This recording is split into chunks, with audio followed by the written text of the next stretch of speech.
Welcome back to another video. और आज हम लोग पढ़ने वाले हैं मोशन कि मोशन क्या होता है, ऐसे कितने प्रकार होते हैं। तो चलिए आइए पढ़ते हैं।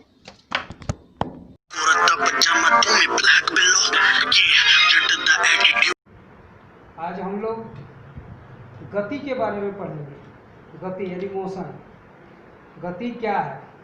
सबसे पहले हम लोग जानना चाहेंगे कि गति क्या है। हम लोग देखते हैं कि समझते हैं ये कि कोई वस्तु अगर रखा हुआ है स्थिर तो वह विराम में है। कोई व्यक्ति अगर कमरे के अंदर बैठा हुआ है तो वह विराम में है। अगर सड़क पर साइकिल चल रही है तो वह गति में है। लेकिन वास्तव में ऐसा नहीं है। हम अगर कमरे में बैठे हैं तो पृथ्वी भी अपने अक्ष पर, अपने ध्रुव पर घूम रही है। अतः हम उस समय ये नहीं कह सकते हैं कि हम विराम में हैं। उस वक्त हम कहेंगे कि हम गति में हैं। तो फिर गति क्या है? गति की परिभाषा दूसरे वस्तु के अपेक्षा ही दी जा सकती है। जैसे अगर हम ट्रेन में सफ़र कर रहे हैं तो ट्रेन में बैठे हुए हैं, उस वक्त कहेंगे कि हम विराम में हैं या गति में हैं। हम बैठे हुए हैं तो ऑब्वियसली हम ये कहेंगे कि हम विराम में हैं। लेकिन ट्रेन तो चल रही है, अर्थात हम गति में भी हैं। तो ट्रेन में बैठे अन्य व्यक्ति की अपेक्षा, ट्रेन के सीट की अपेक्षा या ट्रेन की अपेक्षा हम विराम में हैं। लेकिन ठीक ट्रेन के बाहर पेड़ पौधे खंभे जो हमसे दूर होता जाता है या करीब आते हुए दिखता है, इसकी अपेक्षा हम गति में हैं। अर्थात अगर हम दो वस्तुओं का रिलेटिव में गति की परिभाषा दें तो एक वस्तु की अपेक्षा यानी अन्य वस्तु की अपेक्षा दूसरे वस्तु की स्थिति में समय के साथ अगर परिवर्तन हो तो उसे हम गति कहते हैं।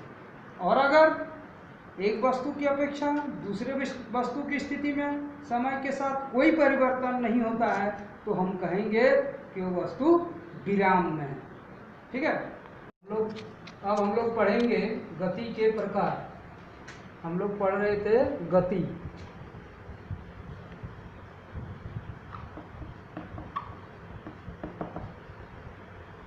अब हम लोग पढ़ेंगे गति के प्रकार। गति के प्रकार, types of motion.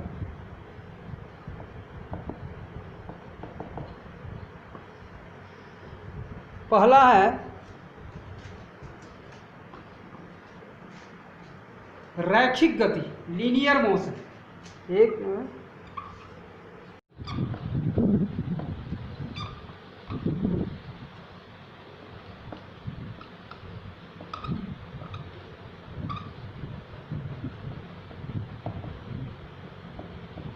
Linear motion.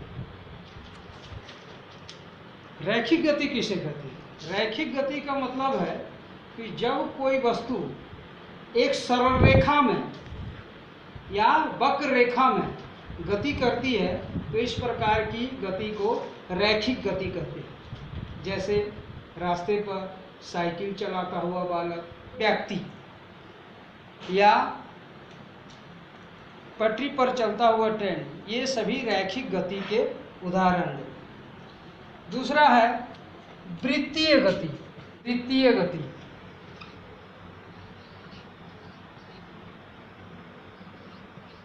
वृत्तीय गति,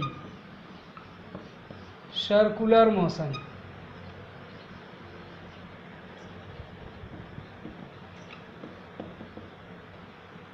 जब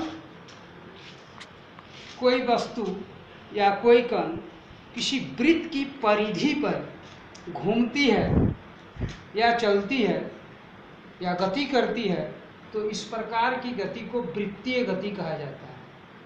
जब वृत्ताकार पथ पर कोई कण अगर गति कर रही है तो इस प्रकार की गति को हम लोग वृत्तीय गति कहते हैं। जैसे सूर्य के चारों ओर पृथ्वी की गति, पृथ्वी के चारों ओर चंद्रमा की गति, ये सभी वृत्तीय गति कहलाते हैं। निश्चित बिंदु के आगे पीछे या ऊपर नीचे गति करती है। इस प्रकार की गति को दोलनी गति कहते हैं, ऑसिलेटरी मोशन। इसमें जैसे उदाहरण है झूले की गति या दीवार घड़ी के पेंडुलम की गति। वो एक निश्चित बिंदु के, जैसे दीवार घड़ी का पेंडुलम है, वो एक निश्चित बिंदु, जैसे ये मान लिया जाए कि एक दीवार घड़ी का पेंडुलम है, यह ए बिंदु से बी तक पहुंचती है और पुनः बी से ए पर आती है और दूसरी दिशा में ए से सी पर पहुंचती है। इस प्रकार यह बिंदु ए के इर्द गिर्द आगे पीछे यह गति करती है। इसको हम लोग दोलनी गति कहते हैं। इस प्रकार झूले की गति में भी हम लोग देखते हैं कि झूला एक निश्चित बिंदु से आगे या पीछे गति करती है, तो इसको हम लोग दोलनी गति कहते हैं। और इसके बाद है आवर्त गति, पीरियडिक मोशन। पीरियडिक मोशन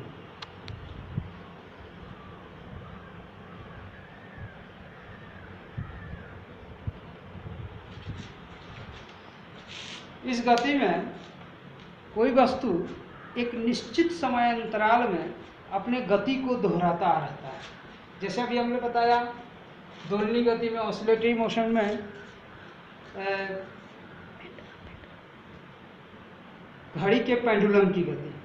तो घड़ी के पेंडुलम एक निश्चित बिंदु से बाईं ओर और फिर दाईं ओर गति करता है, इसमें एक निश्चित समय अंतराल में। झूले की गति भी इसी प्रकार, ये पीरियडिक मोशन का उदाहरण हम लोग ले सकते हैं कि वो निश्चित समय अंतराल में अपना गति को दोहराता रहता है।